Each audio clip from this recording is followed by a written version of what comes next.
You're right, guys. Whoa, why am I blurry? You're right. Welcome to Football and Fitness United. My name's James, and it's halftime at Craven Cottage, where it's Fulham 0, Manchester United 1 in what is a must-win game for United, to be honest. And I'm pretty happy with that first half. I can't lie. Fulham have looked dangerous in parts. United have looked really dangerous in parts, and we took the one clear-cut chance we had. There was others, and we could have done better. Martial had a header, Eriksen towards the end of the half with a great chance, but Eriksen got the goal, his first goal in a Manchester United shirt, which is great to see. And yeah, 1-0 at half-time, and we're halfway there, as I said, in a must-win game. So it's a really important goal. It's a really important game for Manchester United. And to be honest, we've played well. There's a few issues that I can see that I think may cause us problems later on. I think you've got to look at Malacia at right back, and Willian's giving him a tough time at the moment.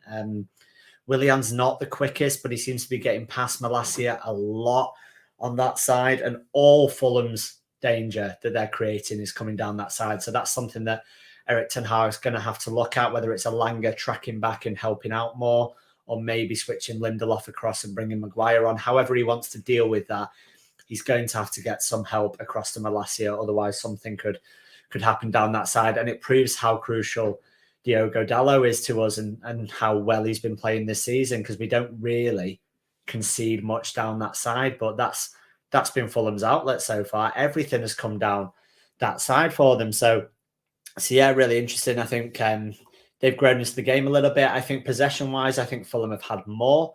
But United, and I know people will disagree with this, but they've looked pretty much like an Ollie team, but with better players. They're sitting back, they're waiting for the chance, they're playing on the counter-attack, and they're playing very, very effectively on the counter-attack. And that link up between Rashford and Martial that we've seen many times is working very well. Martial's hold-up play has been excellent.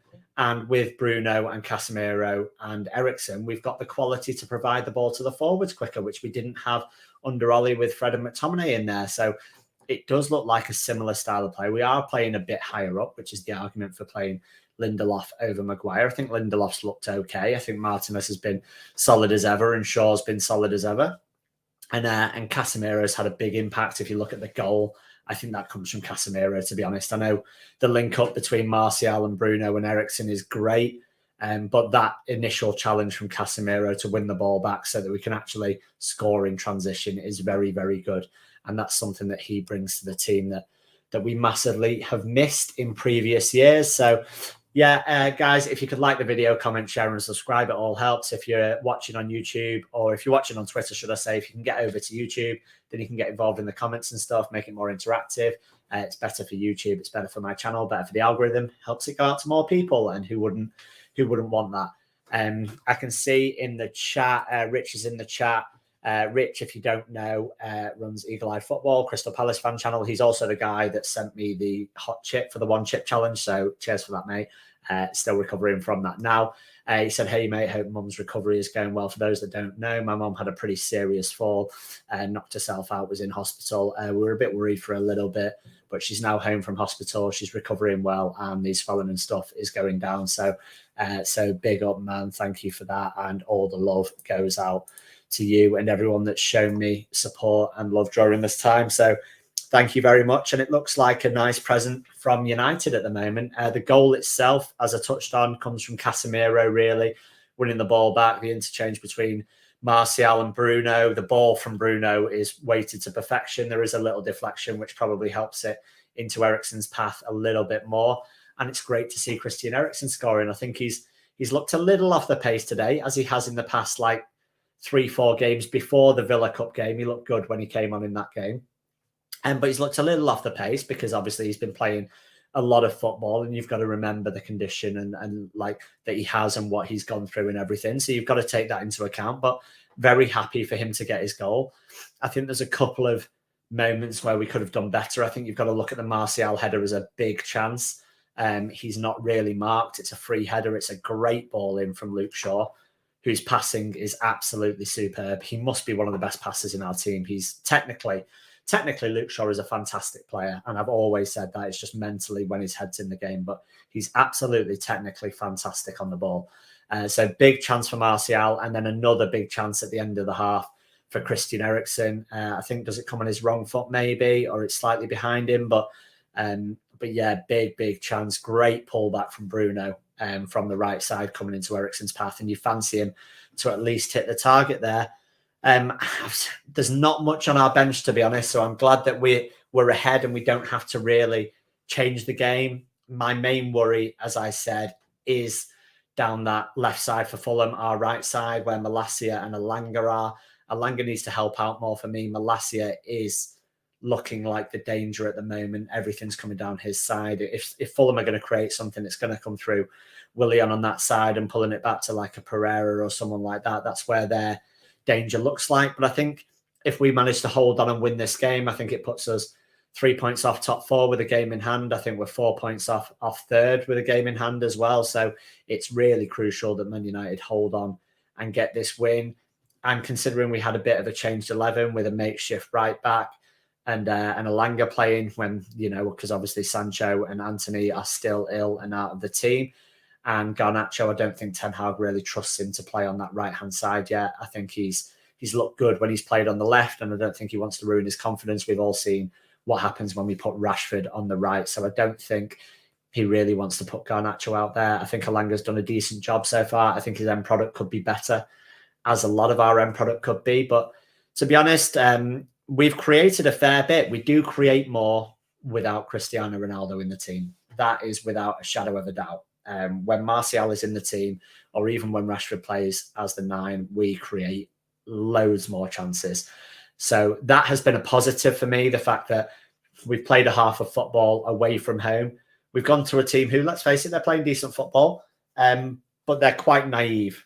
If you look at Fulham, they're playing quite a high line. There's quite a few times where Lindelof or Martinez have played a long ball over the top, and it's only a matter of time till Rashford or Martial gets on the end of one of them, and I think makes it 2-0 because they're playing a very, very risky game. But we've gone to Craven Cottage on a Sunday afternoon where all the other teams have basically played already and won, with the exception of City. So there's a lot of pressure on Man United to get a result. They've performed well. They've not had the lion's share of the possession, but the game plan has been to sit back, to catch them on the break. And that has worked really, really well. If you look at it, I think we've played well.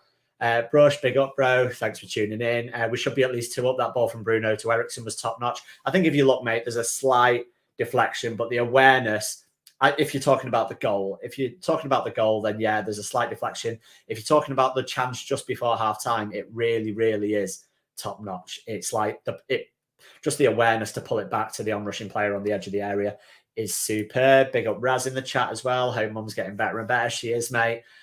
She's watching the game right now as it happens. She messaged me saying great goal. So she's as big of a red as I am. So I'm sure she's tuning into the game. I'm sure she's tuning in to this or catching up later on, and she's doing much better. So thank you very much. I'll just ask the chat, do you guys see us hanging on second half? Do you see anyone coming back into it? How do you see things going? Do you see any dangers? Like, do you agree that Malacia is a potential danger? Do you agree that we're a threat to them with the ball over the top, Rashford, Martial? How do you see things going? Raz says heat at the moment, but Eriksen deserves a chant. Eriksen, I'm trying to think if there's a chant for Christian Eriksen, actually. You know what? I don't think there is. I do fancy myself as a bit of a chant expert, and I'm not really sure there's a Christian Eriksen chant. I'll have to come back to you on that. I really don't think there is. And Brush was saying, I was talking about the ball for the second chance. Yeah, the first one. Yeah, I agree, mate. That ball for the second chance is peak Bruno. And just before that as well, he played a fantastic whip ball in, which I think just evaded. Was it Martial? He played a first-time ball in, and I think it was Rashford, and he was offside. But they said on commentary it was like Kevin De Bruyne-esque. I think Bruno gets a lot of hate. And there is certain things that Bruno does that frustrates me. And before Ten Hag came, I was one of the people that basically said Bruno would have to change his game. He's not really a Ten Hag style player. He doesn't play the simple ball. He doesn't recycle possession, all that. But when Bruno is on form, Bruno is a game changer in our team. And especially at the moment, not only are we better on the ball with Bruno, that's a given, but off the ball, we are such a better team with Bruno Fernandes in. Like he basically runs the whole press. You can see him early on, like telling people to push up the pitch. He's the whole leader for the press. I think when he doesn't play, we're a completely different team off the ball. Razde Malacia is not the answer as right back, but he's hanging in there. He's definitely out of his comfort zone, but he had good moments too. I think his aggression is good, but positionally, I think Malacia has a lot to learn. I noticed it the other night against Villa from left back. He just ended up as centre mid sometimes. And I know Ten Hag likes his fullbacks to cut in sometimes, but I think it was their second goal. He ended up in centre mid. The ball went out to the right when they scored the header. And it was like Malacia was nowhere to be seen at left back. And I just think positionally, he's not too aware at the moment. You've seen Willian make runs in behind him several times. You know, they play little give and goes, and Malacia doesn't follow the man, and he kind of follows the ball. So he has got a lot to learn in that position. I know he's out of his comfort zone. I get that, and he's being asked to do a job.